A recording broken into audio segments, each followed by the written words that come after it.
In today's episode, I want to share with you how you can help a loved one who you worry might be at risk for suicide. I want to talk about an important fact that older men over 85 have the highest rate of suicide in the country, more than any other age group.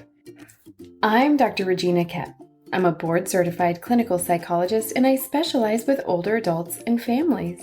I created the Psychology of Aging podcast to answer some of the most common questions I get about aging. Questions about mental health and wellness, changes in the brain, like with dementia, relationships and sex, caregiving, and even end of life. Like I say in my therapy groups, no topic is off topic. We just have to have a healthy way of talking about it. So if you're an older adult or caring for one, you're in the right place. Let's get started.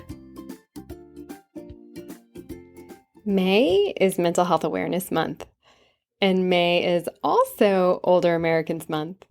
So I'm making May all about mental health awareness for older adults. I mean, this is the Psychology of Aging podcast after all.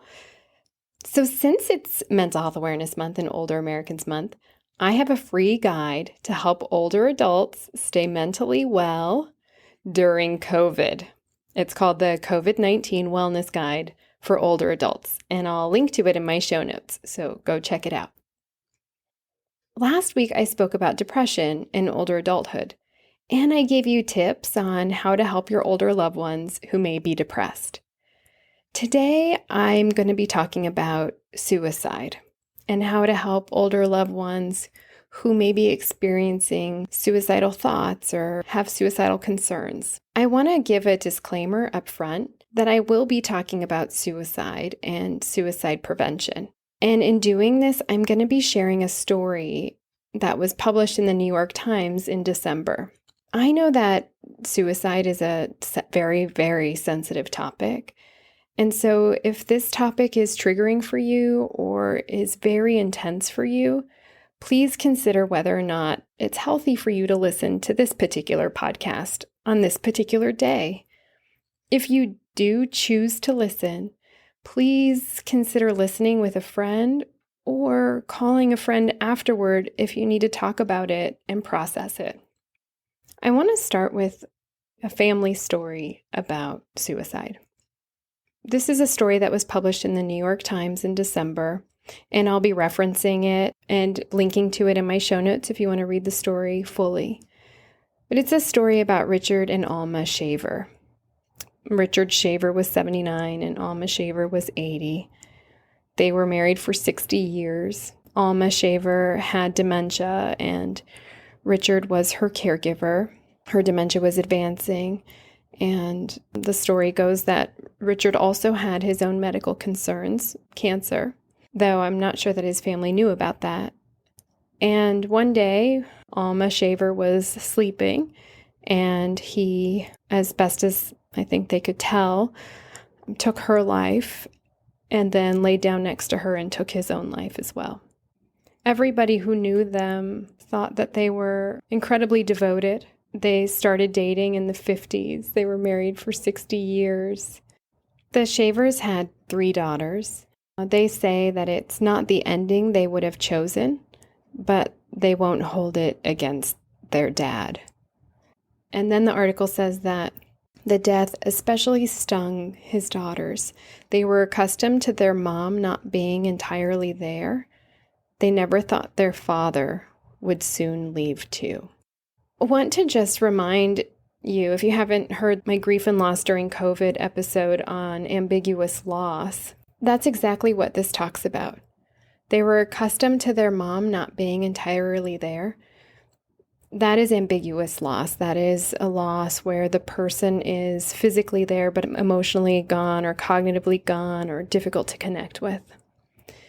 And then what the daughters are saying is that was a loss that they were experiencing, but that they didn't think that they would lose their dad too. And so that's another type of grief. And then a suicide is another type of grief. It makes it complicated.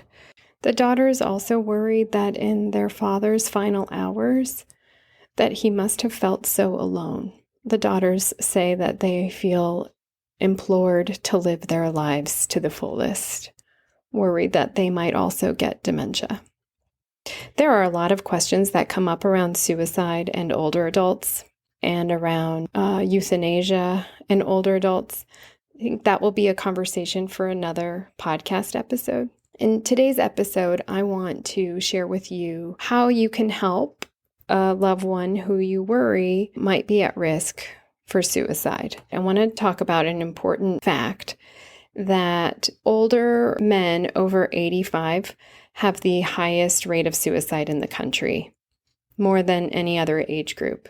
Suicide attempts in older adults are more likely to result in death than in younger adults. The reasons for that are that older adults plan more carefully and use more lethal means. They're less likely to be discovered and rescued, and less likely to recover if the suicide is not fully completed.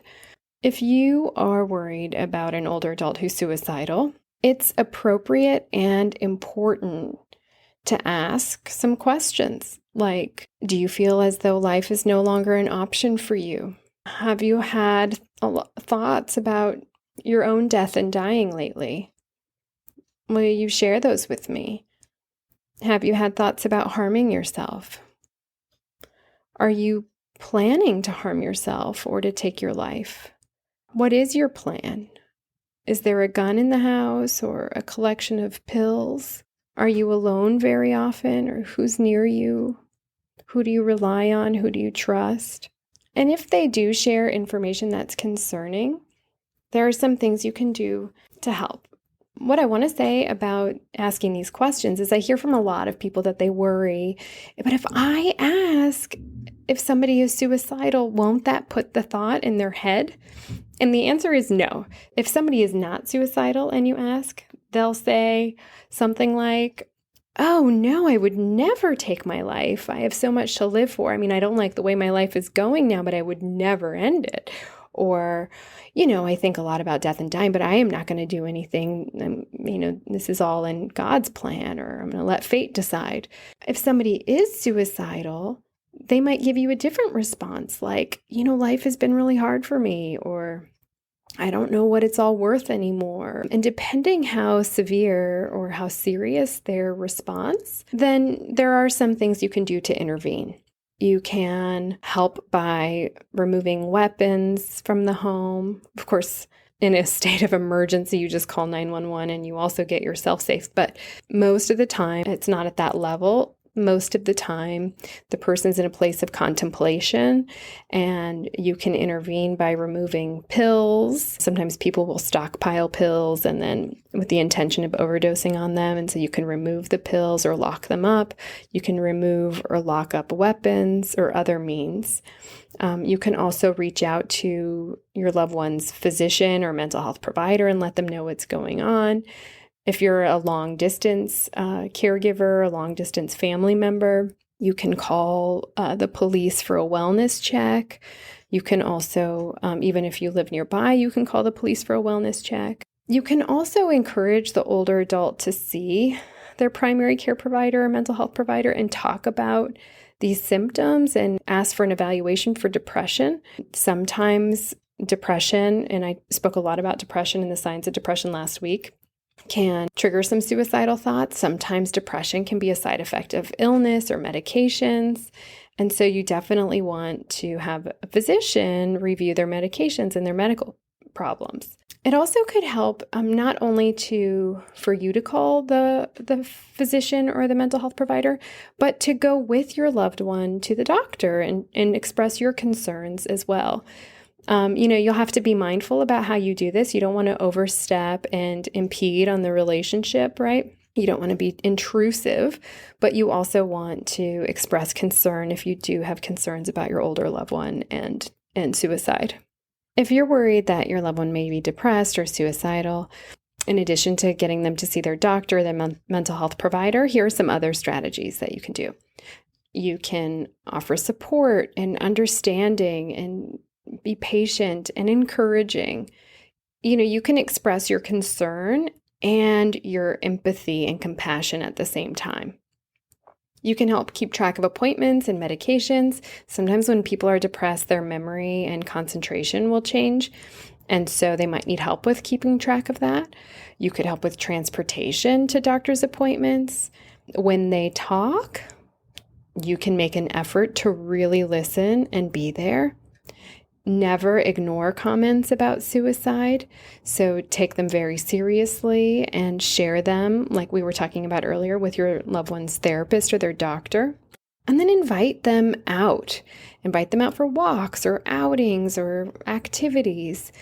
And remind them that with time and with treatment, depression does improve. And so last week I spoke about how effective treatment is for older adults with depression. It's incredibly effective. So it's really important that we provide care to older adults who are experiencing depression and suicidality. It can get better. And this is where, as a mental health provider, I really rely on family and community. So I can only do so much, right? I can help, I can provide therapy, I can provide recommendations and resources.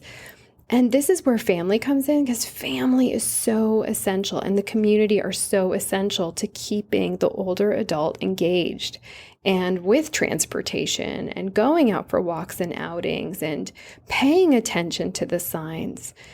You have a very important role in caring for older loved ones and in communicating with providers.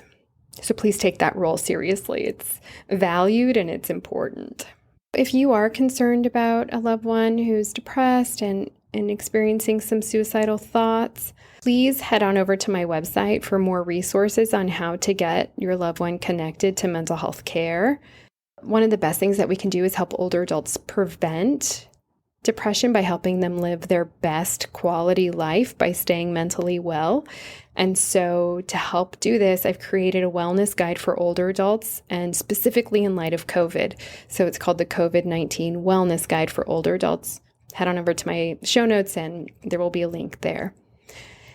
If you or someone you know is struggling with thoughts about harming yourself or harming others, please reach out to the National Suicide Prevention Lifeline at 1-800-273-8255. Again, that number is 1-800-273-8255. There are counselors standing by and ready to help. And yes, ready to help older adults. I know that this topic is a sensitive one, and so if this topic has been triggering or intense for you, please consider calling up a friend or your therapist, or if you need to, even the crisis line. I don't want you to hold this information alone and all by yourself if you're really overwhelmed or flooded or struggling. Please reach out for support. All right. If you like this episode, be sure to subscribe so you'll be the first to know when new episodes are released. And then leave a review. Subscriptions and reviews help people to find this show. In wrapping up, it's important to share that the ideas expressed in this episode are mine alone, and that information shared does not take the place of licensed medical or mental health care. I'll see you next week, same time, same place. Lots of love to you and your family. Bye for now.